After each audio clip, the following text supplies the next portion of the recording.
সত্যি কথাই তো, আমরা তো আমেরিকা থাকি। আমেরিকা থাকবো তাহলে তুই আশিক ছবি এসেছো?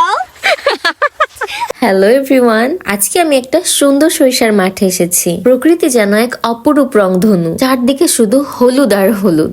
দেখতেই কি দারুণ লাগছে, তাই না? এখানে এসে তো ফুলের গন্ধে মনটাই ভরে যাচ্ছে, যেন মন আর চোখ দুইটারই শান্তি। এখানে গিয়ে পরিচয় হয়ে গেল এই ছোট ছোট বাচ্চাদের সাথে। আমাকে দেখেই বলছিল, তুমি কোথা থেকে এসেছো, তোমার সাথে চলো ছবি তুলবো। তারপর আর কি এই সুন্দর জায়গায় এই বাচ্চাদের সাথে কিছুক্ষণ টাইম স্পেন্ড করলাম। ছোটবেলায় নানু বাড়ি গেলে এই ক্ষেতগুলাতে ঘুরতাম। শহরের মধ্যেও যে এমন জায়গা আছে আমি জানতামই না। এটা কি? এটা তুমি বলো, এটা কি? রসমালাই। রসমালাই। কাবাব। খেয়ে দেখো, তুই খেয়ে দেখো। না না না না, এটা একটু খেয়ে দেখো। তোমাদের খাবার তোমরা খেয়ে দেখো আগে।